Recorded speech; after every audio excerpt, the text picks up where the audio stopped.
L'un des aspects les plus fascinants de Warhammer 40 000 est la manière dont les joueurs s'adaptent aux règles conçues par Games Workshop pour créer des stratégies uniques et souvent inattendues. Un exemple parfait de cette créativité est la stratégie efficace des orques qui consiste à former une Dread Mob, un des derniers détachements dans le Codex Orc, et à y ajouter de nombreux pillards et gros mecs. Alors, est-ce important qu'une liste de Dread Mob gagnant un tournoi ne contienne pas réellement de Dread de la mort, de boîte qui tue, ou même du grand seigneur Stompa? Pas vraiment. Ce qui compte, c'est que cette approche est résolument dans l'esprit orc, brutale, imprévisible et diablement amusante.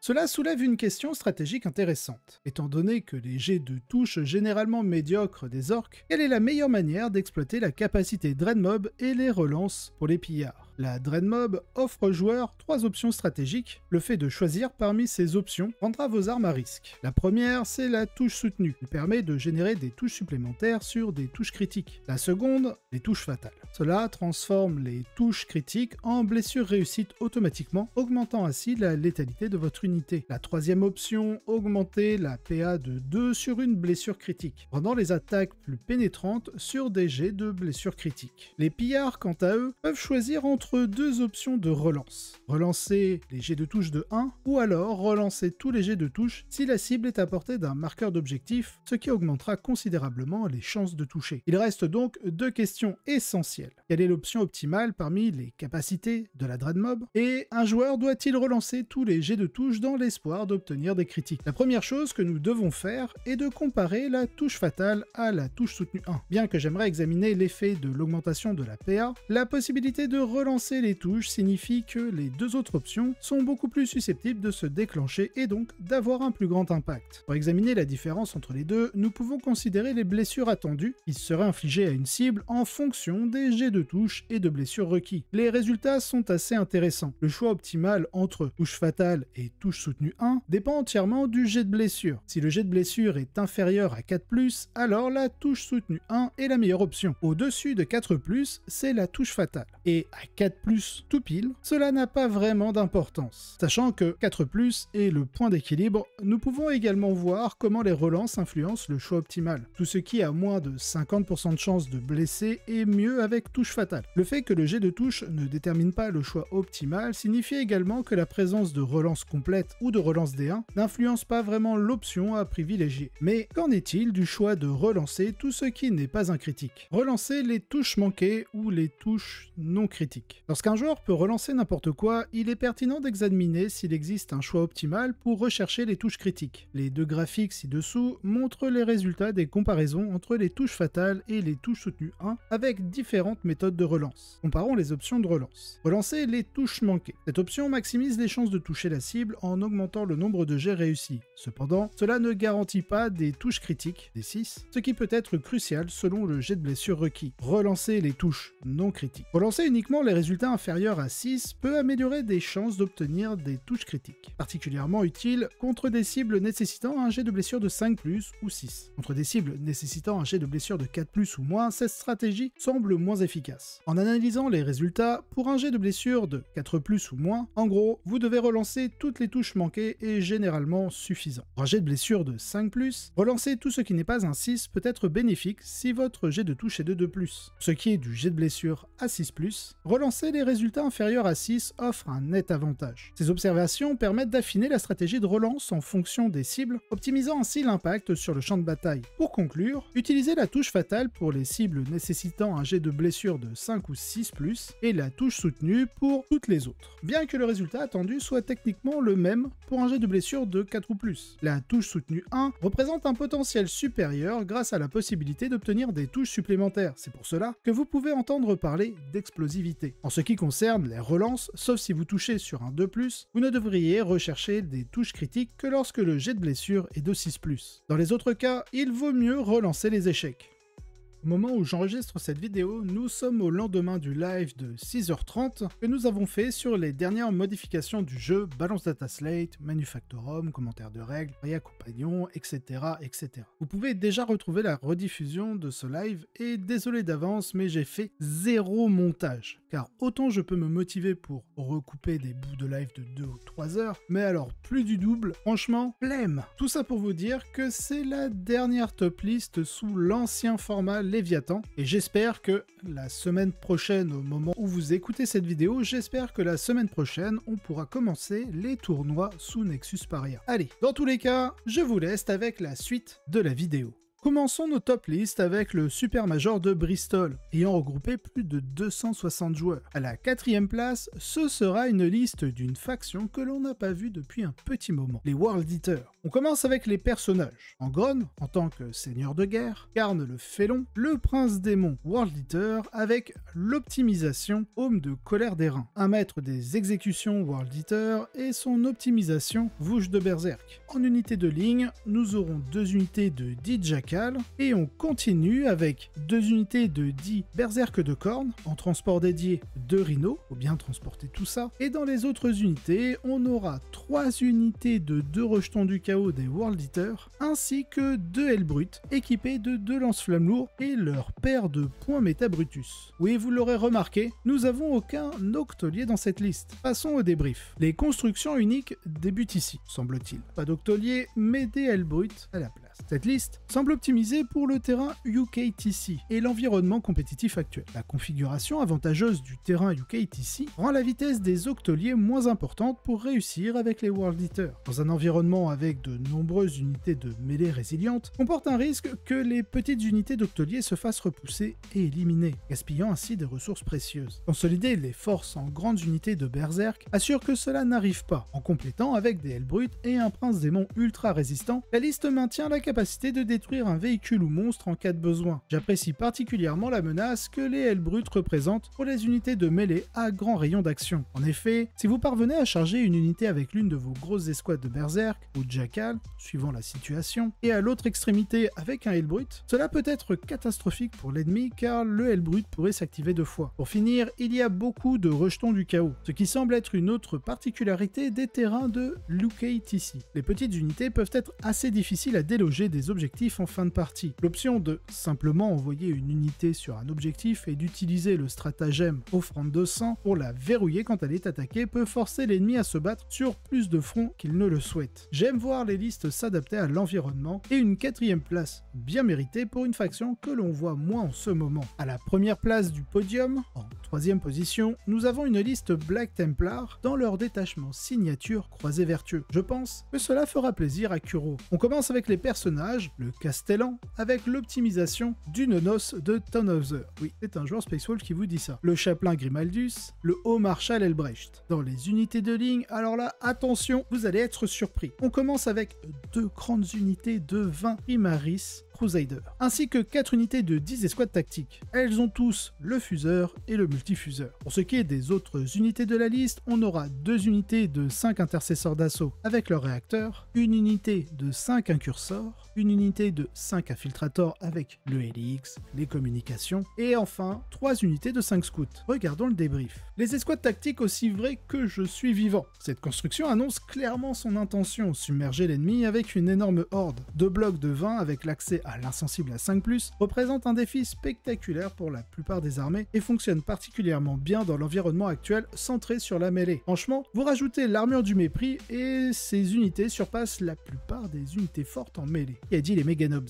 La quantité d'espace qu'elles peuvent couvrir rend très difficile pour ces armées de les contourner. Les hordes de marines tactiques et les unités de scoring offrent beaucoup de redondance et peut-être une première vague contre les armées qui ont une meilleure chance de gérer la horde. De plus, toute armée axée sur le tir doit se méfier du risque de se retrouver piégé au corps à corps grâce au stratagème aucune issue. Le joueur a finalement succombé contre la liste arrivant à la première place que nous verrons un peu plus tard. Mais cela ne l'a pas empêché de réaliser une performance phénoménale, car je le rappelle, plus de 250 joueurs à ce tournoi, avec une construction allant à contre-courant et débutant parfaitement notre podium. Donc cela rafraîchit beaucoup les aberrations de l'Iron Storm, alors toutes mes félicitations. À la seconde place, ce sera une liste Necron en détachement Hypercrypt. Oui, c'est du déjà vu, mais attention, il y a quelques petites nuances dans celle-ci. De l'alcool à cet âge-là.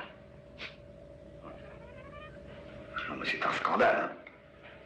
Car on commence avec les personnages et on aura les chars d'Octane du Mystificateur. Oui, on ne l'avait pas revu depuis la V9 celui-là. Un Destroyer X-Mark, 2 Seigneurs Locust, le premier aura l'optimisation Osteola Fulcrum et le second Arisen Tyran. Pour ce qui est des autres unités, on commence avec 2 unités de 3 Scarabs et 2 unités de 10 dépeceurs. Allez, il écoute souvent mes épisodes, j'ai un petit frère et je pense qu'il sera ravi de voir 20 dépeceurs car il en a monté 30. Voilà, c'est un petit clin d'œil. On continue avec 2 unités de 6 Destroyer Locust, avec un canon Gauss, 3 unités de 3 Destroyer lourds Locust. Alors la première unité sera équipée des ailes mythiques et les 2 autres unités seront en Ghost Destructeur. Une unité de 6 Scorpec Destroyer et 2 unités de 3 Mécanoptères. Allez, regardons le débrief. Nous avons la construction très unique d'une liste Hypercrypt, qui itère sur certaines unités que nous n'avons plus vues depuis la V9. Cette liste utilise de grandes escouades de dépeceurs en combinaison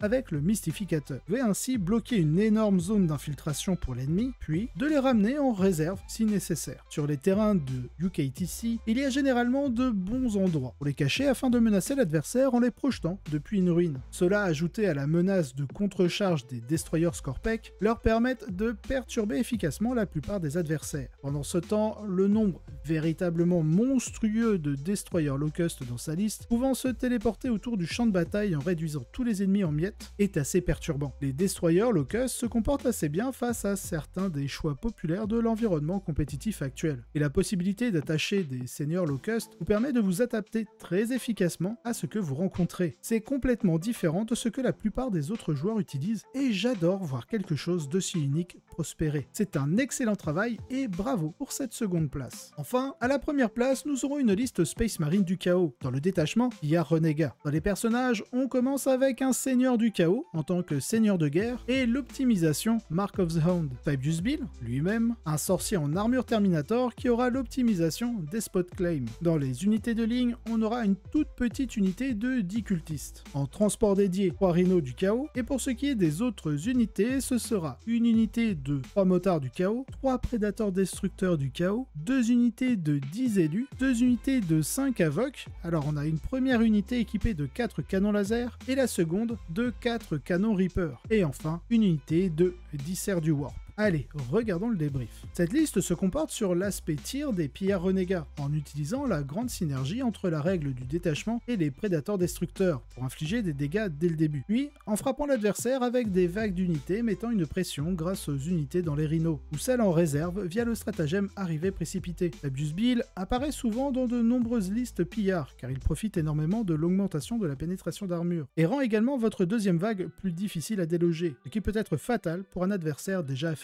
L'élément technique particulièrement intéressant est la double unité d'Avoc en Rhino, mais il peut aussi les garder en réserve stratégique, et c'est un moyen efficace de déployer progressivement plus de puissance de feu, tandis que l'adversaire est embourbé au milieu du champ de bataille. Cela fonctionne particulièrement bien pour les pillards renégats, car les Avoc débarqués sont éligibles pour le stratagème Ruinous Raid, et il est généralement beaucoup plus difficile pour l'adversaire de contrer tous les angles possibles de cette attaque depuis les réserves que depuis un transport sur le champ de bataille. Dans tous les cas, toutes mes félicitations. Nous passons maintenant à un tournoi ayant regroupé plus de 30 joueurs, le Critical Fail. À la seconde place, nous aurons encore une liste Necron. En détachement, allez, essayez de deviner.